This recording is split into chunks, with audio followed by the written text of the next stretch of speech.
Hi guys. So I'm going to make this short video. I'm going to go over three different examples from your worksheet. This is just to help you visualize the step-by-step procedure on unit conversion. And so if we look at this worksheet, so this is what I gave you. And so I want you to convert the whatever it's asking you to convert into the unit that it's looking for. And so remember, we're going to be using a unit conversion. And so our unit conversions are going to be, if we're dealing with mass, we're going to use molar mass. But if we're looking for particles, we're going to use Avogadro's number per mole. Okay, so these are our conversion units or conversion factors that we're going to use to calculate or to convert these units. Okay, so we're going to do these examples. So I'm going to do number 1. I'm then going to do number 8. And then I'm going to do number 11. So those are the three examples I'm going to use. And I'm going to show you what that looks like on a pen and paper. Okay, so if I go and I share this there.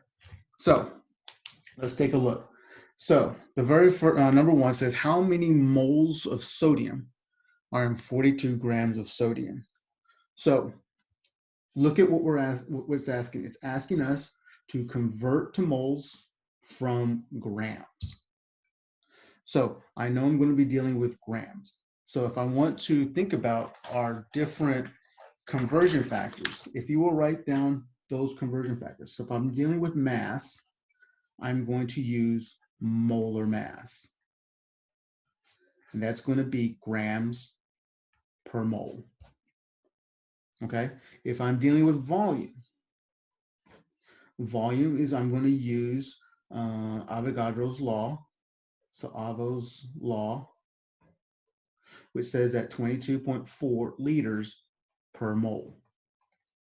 Okay, this is 1 mole. So that's what I'm going to use for that conversion. And if I'm looking at a particle, such as an atom, a molecule, or a formula unit,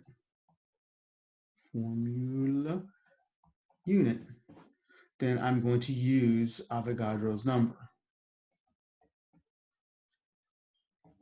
particle per mole.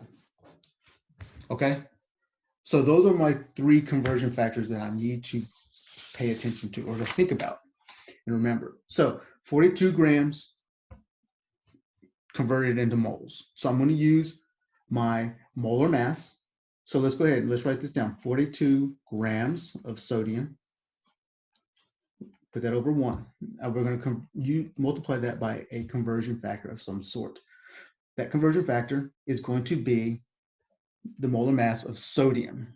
So if I look at my periodic table, I see that sodium here is 23. So 23 grams. So we'll put it over here. 23 grams per mole is what sodium is. Okay, that's my conversion factor. Now grams is on top, so I need to put grams on the bottom. So this is going to be 23 grams and 1 mole on top. So I have 42 divided by 23. And you can use your calculator on your phone. So if you take your phone, you turn it sideways, you get scientific calculator. So I can go 42 divided by 23 equals 1.83 moles. And you're done. That is it. That's the answer. Okay. So let's take a look at the next one.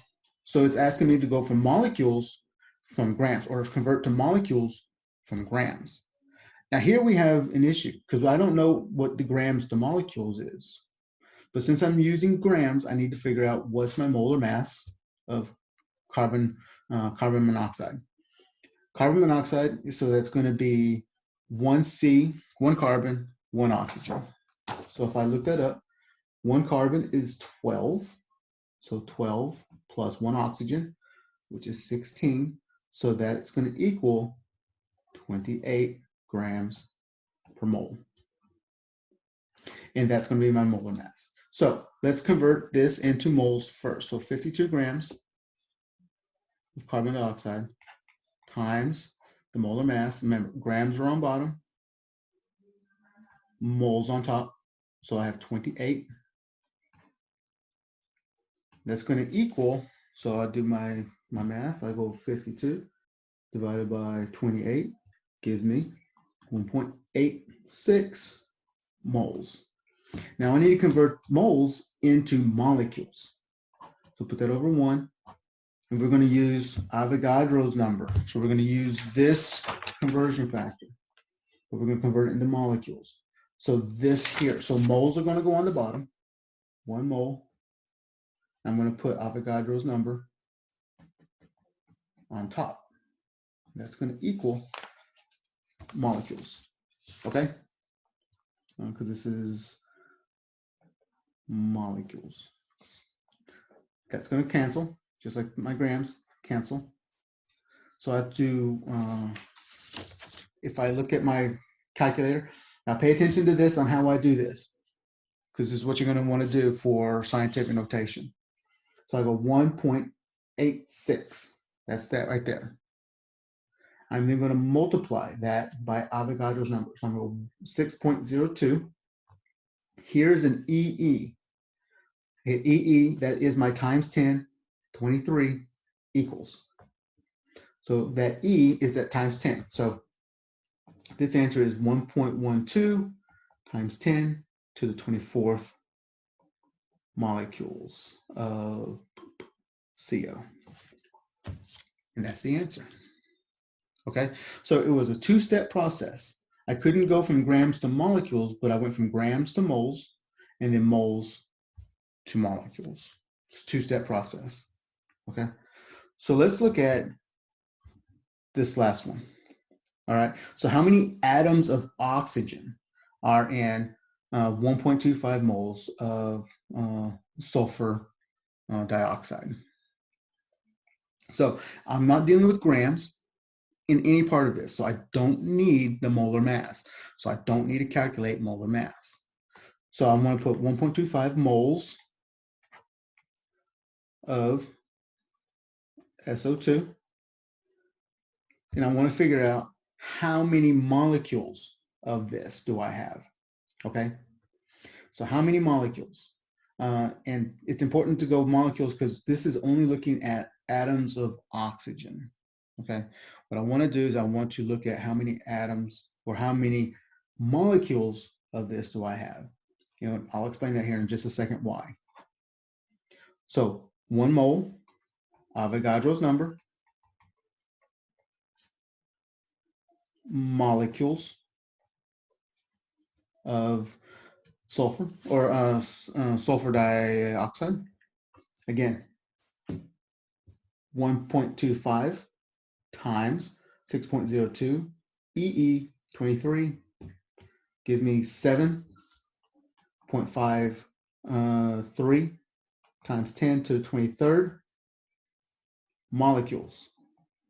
Now it's asking how many atoms of oxygen do I have? So how many atoms of oxygen are in 1 sulfur dioxide?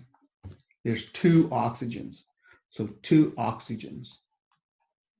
So what I want to do is I want to take this number, this is the number of molecules, I want to multiply that by 2 because I have 2 oxygens. If I was asking how many atoms of sulfur, you only multiply it by 1.